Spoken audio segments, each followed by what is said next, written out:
Ô, bigodão! Que coisa é essa na sua cara? Como Um assim, rato? que coisa é essa? Tá da hora pra caramba, não achou não?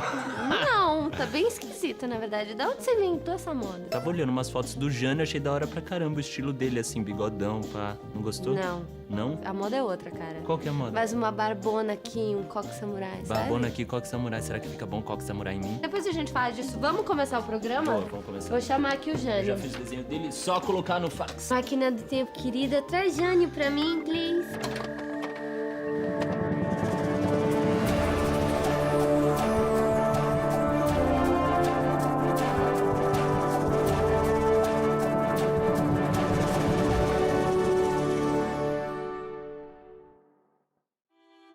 Hoje no programa, um político famoso e polêmico. Ele ficou conhecido por dizer que ia varrer a corrupção do país, mas acabou também debaixo do tapete. O ex-presidente do Brasil e também ex-prefeito e governador de São Paulo, Jânio Quadros. Quando voltar ao poder, hei de varrer a canalice do governo! Vamos colocá-los todos para debaixo dos nossos tapetes! Jânio Quadros para a presidência! Ô, galera! Neto, o que tá rolando aqui? Também não tô entendendo nada, ele só pediu pra eu distribuir nisso aqui e já falou que eu sou chefe de campanha. Mas você deixou? Você foi só obedecendo, cara? Neto, pega aquela vassoura que eu te pedi, é minha marca registrada. Fala legal Neto, pelo comigo. amor de Pera... Deus. Ah, já tá aqui, ó. Neto! Meu amor, vamos com calma, Jânio. Da onde você veio? O que tava acontecendo na sua vida? Neste exato momento, os meus direitos políticos estão sendo caçados pelos militares da ditadura. Mas quando essa situação acabar, eu vou voltar ao lugar que mereço. A presidência da República! A Máquina do Tempo adverte. Nós buscamos Jânio Quadros na época da ditadura militar. Foi quando o direito de vários políticos foi cassado e alguns partidos extintos e proibidos. Pra agilizar esse nosso programa e explicar toda essa situação, nada melhor do que... Licença. História acelerada.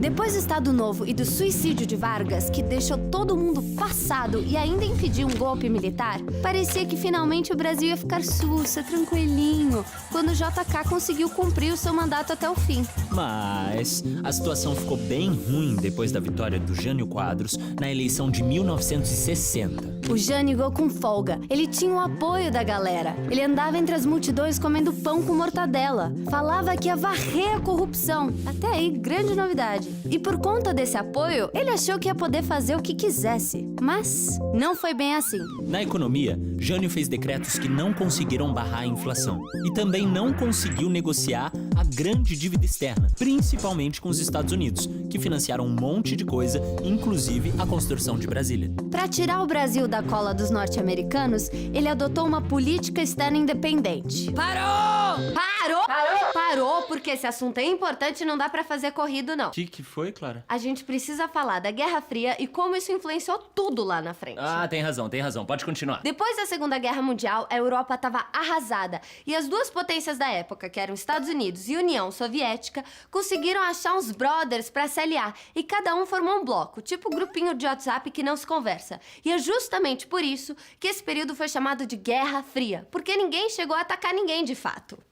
O que eles ficavam fazendo? Disputando quem tinha mais armamento, mais tecnologia, quem ia chegar na Lua primeiro. Tô na Lua, galera! Os americanos estavam de olho em todo o Ocidente, principalmente nos países da América do Sul, e queriam garantir que esses países não entrassem no bloco comunista da União Soviética. Só que no meio dessa coisa toda, o Jânio Quadros resolveu fazer o quê? Resolveu condecorar o Che Guevara, que é o grande líder da Revolução Cubana e um grande símbolo do movimento comunista. Pegou mal pro Quadros. Desde então, os americanos começaram a ficar na noia de que a base comunista ia crescer no Brasil. Depois de toda essa confusão, a pressão dos Estados Unidos no Jânio só aumentava. E interna também, já que a economia ia mal.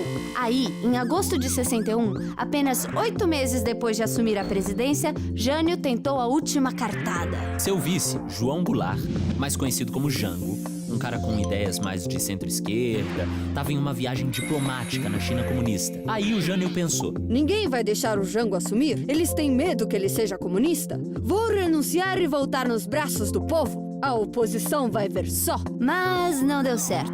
Jânio renunciou, alegando que forças terríveis levantaram-se contra ele. Porém, todavia, entretanto, quando ele voltou, não foi nada como ele pensava. Ele acabou virando uma carta fora do baralho. Quem assumiu foi seu vice, João Goulart, o Jango. E Jânio Quadros nunca mais foi presidente. Alerta de golpe, alerta de golpe. Gente, o que tá rolando? Você não lembra? Você tinha programado um alerta pra quando a gente chegasse perto de um golpe, lembrou? Ah, é verdade. Não, tá tudo bem então. Olha só, essa máquina é deveras esperta, né? Né? Falar do governo de Jango é com certeza falar do golpe militar. O que você pensa do Jango? Jango era um ótimo político, mas não era tão popular porque não sabia fazer campanha como eu. Ah, entendi. O seu lance é fazer campanha. Eu adoro campanha. Eu adoro. Ah. Você já ouviu meus jingles? Aquele da vassourinha, maluco. Caraca, aquele é muito bom. Vari, vari, vassourinha. Vari, vari, a bandalheira. Que o povo já está cansado de sofrer dessa maneira. Vari, vari, vari, vari, vari, vassourinha. Vari, vari, a bandalheira. Neto, Oi. vamos aproveitar esse ânimo de vocês? Vamos fazer um quadro só de jingle. O que vocês acham? Boa. Vamos chamar de Story in Jingles. O que vocês acham? Rola?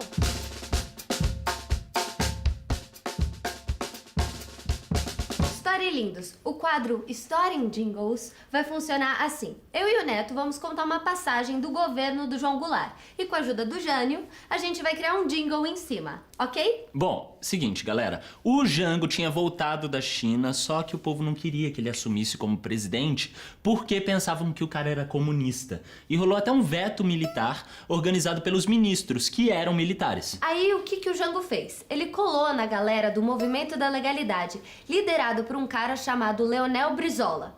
Com isso, eles conseguiram que o Jango assumisse, mas em um governo parlamentarista. E pra quem não sabe, governo parlamentarista é o oposto de um governo presidencialista. Ou seja, a partir de agora o presidente só assina. Quem manda mesmo é o parlamento e o primeiro-ministro. Preparada? Sim. Preparado?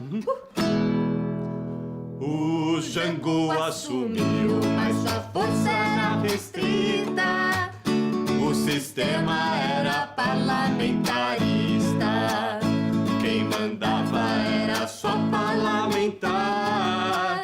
João Goulart só chegava pra assinar. Só que o sistema parlamentarista não fez muito sucesso, sacou? E em 1963 rolou até um plebiscito onde a galera escolheu pela volta do sistema presidencialista. Quero presidencialismo. Eu quero votar.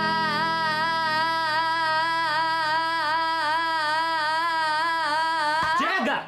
E o meu voto vocês vão ter que aceitar. Jango! Jango! Ele vai ficar! Muito bom. Agora, com poderes reais e oficiais de presidente, o Jango resolveu fazer umas reformas, que foram chamadas de reformas de base e também o plano trienal. Controlar as ações bancárias e estatizar as empresas, ou seja, a partir de agora o governo queria ser dono de algumas empresas, eram algumas das metas. Ou seja, o Estado queria ter mais controle sobre a economia do país, uma coisa completamente contrária à política liberal dos Estados Unidos. Os Estados Unidos gostavam de uma economia liberal, ou seja, com pouca interferência do Estado. O país é uma casa sem reforma, mas com Jango essa obra vai rolar. As medidas propostas por Jango agradavam principalmente aquela galera que já apoiava a reforma agrária, uma política mais socialista. Aí teve o famoso comício dele, 13 de março de 1964, na Estação Central do Brasil. Geral colou lá, um negócio bombom, um evento assim, todo mundo. O que mostrava que o Jango tinha muito apoio popular. Só que os conservadores não gostavam nada do que estava acontecendo. Os caras achavam que esse papo de reforma agrária e tudo mais era só papo de comunista, sacou?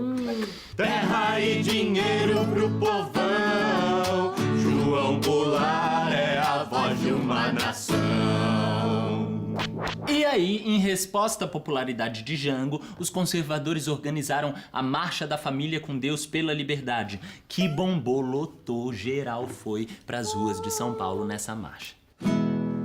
Verde e amarelo, sem foice nem martelo. Verde e amarelo, sem foice nem martelo. 19 de março, vou pras ruas protestar. Marcha da família, é lá que eu vou estar.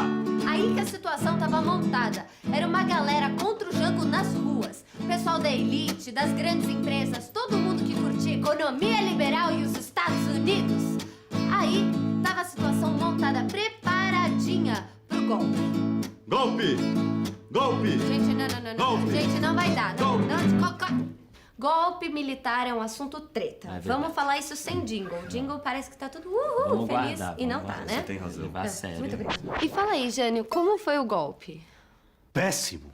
Apesar de eu não apoiar e não compactuar com algumas ideias do Jango, ele foi eleito meu vice de forma democrática. E a democracia há de prevalecer sempre nesse país. Tá legal, mas como é que o golpe foi articulado, né? Quer dizer, e a resistência?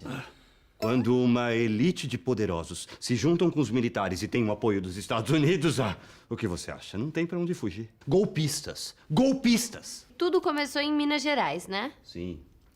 As primeiras tropas começaram em Minas Gerais. Isso foi se alastrando até a marcha chegar em Brasília. E o Jango nessa história toda? O Jango não tinha como resistir. Aí ele pegou um avião, foi até Porto Alegre, pediu ajuda ao senhor Leonel Brizola.